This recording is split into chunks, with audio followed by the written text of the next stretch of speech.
Untuk pagi ini diberi kesempatan. Di sini saya mau bercerita sedikit bagaimana saya dulu sebelum mengenal Tuhan dan sesudah mengenal Tuhan. Mungkin saudara semua juga mengerti bahwa Pak John juga pernah bercerita bahwa kami ini adalah penyembah berhala yang disebut Ninigalo. Ya. Pada waktu itu ketika saya sekolah dan setelah tamat sekolah, artinya belum berkeluarga, kami selalu menyembah Ninigalo itu setiap 1 bulan sekali, yaitu ada istilah di hari karo, cukra numerni katanya, cukra dulu. Nah itulah, di situ sering bapak kami membuat sajen-sajen. Dan setiap ada keinginan kami terlebih dahulu diberi pangil, lalu diberi sajen dan dimakan sajen itu rasanya ya sangat nikmat sekali saudaraku. Tapi suatu saat saya tamat SMA itu mengikuti testing pegawai negeri, lalu saya ikuti tidak lulus. Lalu ditanyalah oleh bapak kami kepada Ninigalo tadi, kenapa tidak lulus kempumu ini? Seperti itulah istilahnya kan. Lalu jawabnya apa katanya? Kututupi kindai matana sebab labarna cibal-cibalan membangku. Maka ngantuk meia ngerjakan soal dai, maka lulus. Nah, seperti itulah dulu ceritanya, kisahnya.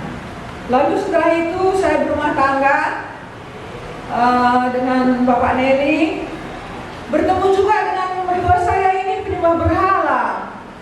Lalu kami dulu Ninigalo, mertua saya Nini Perpanden.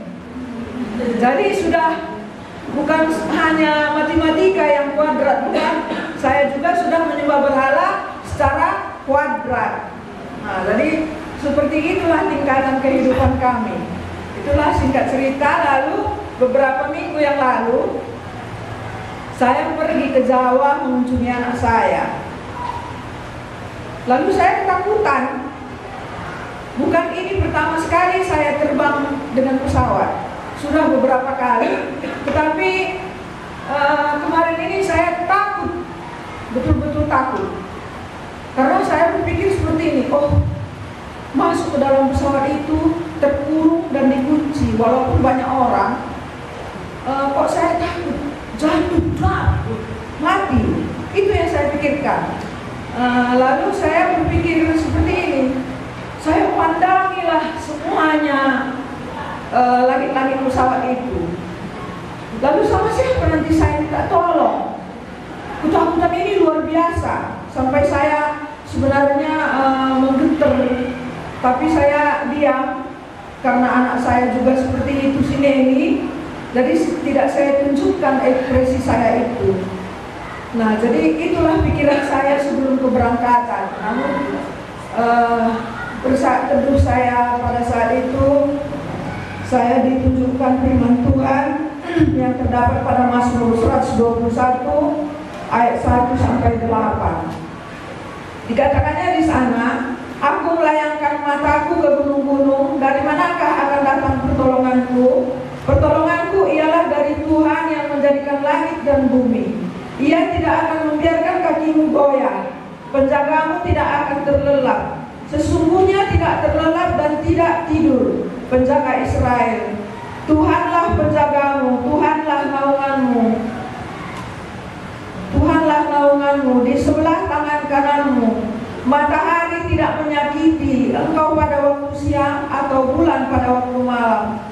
Tuhan akan menjaga engkau terhadap segala kecelakaan. Ia akan menjaga nyawamu. Tuhan akan menjaga keluar masukmu dari sekarang sampai selama-lamanya. Inilah yang diingatkan Tuhan sebelum keberangkatan kami. Jadi kalau pada waktu itu, tadi sudah saya katakan, saya minta tolong itu kepada Ninigalo dan kepada Nini Perpanden.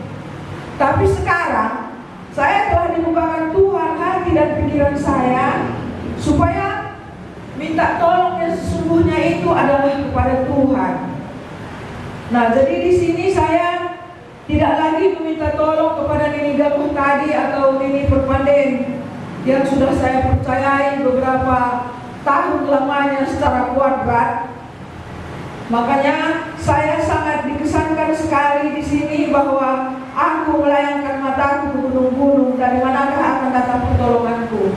Seperti yang saya katakan tadi, semua langit-langit pesawat itu dan sekeliling itu saya pandangi. Lalu tidak ada jalan keluar atau melompat sama sekali. Nah, jadi pertolongan itu memang benar-benar hanya datang daripada Tuhan. Sejak itulah hati saya berpikir bahwa Tuhan itu memang baik. Tuhan itu adalah penolong, karena dikatakannya di sini pertolongan itu hanya datangnya daripada Tuhan. Sebab Ia yang menciptakan langit dan bumi. Berarti kita juga sebagai manusia itu adalah ciptaan Tuhan. Kenapa kita diciptakan? Supaya kita mengikuti ajarannya, percaya kepadanya, dan berseru kepadanya. Jadi saya mulai yakin bahwa orang yang percaya dan berseru kepada Tuhan, maka doanya itu tetap akan didengarkan. Inilah kesaksian saya. Jadi saya mohon juga kepada saudara-saudara sekalian supaya terus mendoakan saya agar lebih percaya dan lebih mengikut dengan Tuhan. Amin.